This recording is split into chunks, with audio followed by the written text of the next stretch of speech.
दोस्तों, दिल्ली स्तब्ध है और दिल्ली ही नहीं, मुझे लगता है कि सरकारों में और राजनीति में रुचि लेने वाला देश का हर तबका स्तब्ध है। दिल्ली में हुए इस अपराध और भ्रष्टाचार के कांड पर जो अरविंद केजरीवाल के द्वारा किया गया है, भारतीय राजनीति के इतिहास में मैं एक बहुत महत्वपूर्ण बात की तरफ सबको ले जाना चाहता हूं कि भारतीय राजनीति के इतिहास में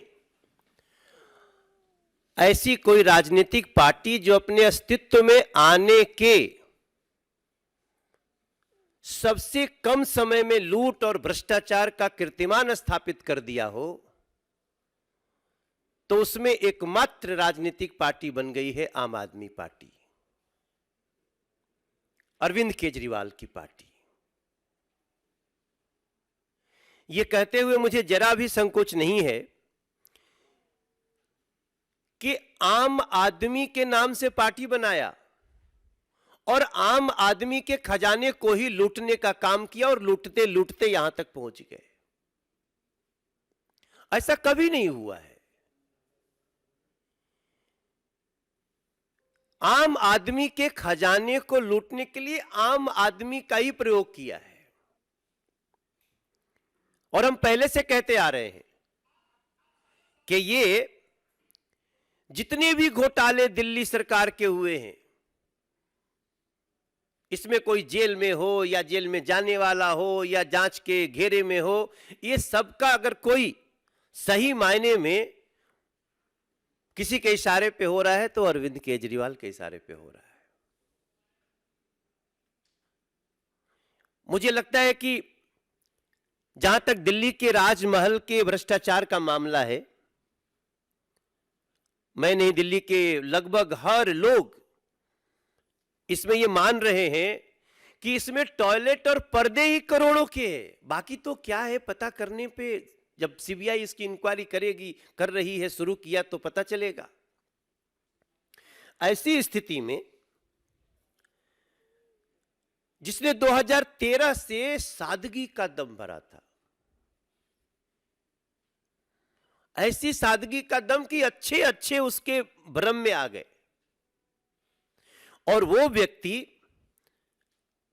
2022 तक राजमहल में रहने का सपना देखता हुआ उसको सही करने के लिए क्या क्या नहीं कर डालता है। जब 2022 कहते हैं, 21 कहते हैं, 20 कहते हैं, याद आता है तो इंसानियत को रौंदने वाली एक ऐसी कुकृत्य का दर्शन होता है जब देश ऑक्सीजन के लिए परेशान था, जब देश के लोग अपने आमने सामने घर के लोगों को प्राण छोड़ते हुए देख रहे थे, कोई चारा नहीं चल रहा था, जहां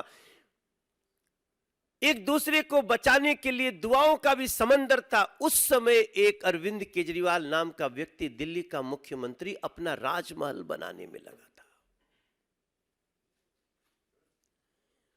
कैसा वो दिल, कैसा वो मन, कैसी वो सोच,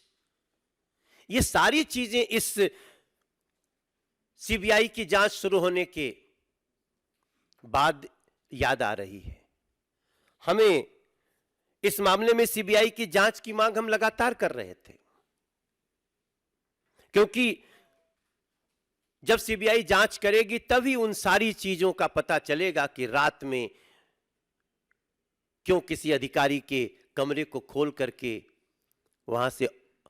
फाइल चुराने की कोशिश हुई, साक्ष्य को नष्ट करने के प्रयास हुए। ऐसी स्थिति में हम उम्मीद करते हैं कि इस जांच से जनता के सामने राजमहल की सच्चाई आएगी। और राजमहल घोटाले की जांच इसलिए भी जरूरी है, वो सभी लोगों से मैं बताना चाहता हूं, क्योंकि सीएम बंगला निर्माण के लिए टेंडर जारी करने के नियमों का जो उल्लंघन किया गया, वो किसके इशारे पे किया गया, ये जानना बहुत महत्वपूर्ण है। केजरीवाल ने टाइप 7 की पात्रता से कहीं बड़ा अधिक घर बनाने के लिए जो कार्य किया वो किसके इशारे पे, किसके सह पे किया गया, ये सीबीआई की जांच से पता चलेगा। जांच से यह भी पता चलेगा कि किसके निर्देश पर पीडब्ल्यूडी अधिकारियों ने ऐसे भवन निर्माण के लिए छोटे छोटे टेंडर जारी किए, किसके इशारे पे। यह भी पता चलेगा कि फर्निशिंग सामग्री के अलावे भवन निर्माण सामग्री के साथ साथ फर्श के पत्थर, लकड़ी के काम की दर और गुणवत्ता को किसने मंजूरी दी। ये सारी बातें पता चलेंगी। और सब कुछ देखते हुए मेरे जहन में जो बात आती है कि Arvind Kejriwal government is government of criminals,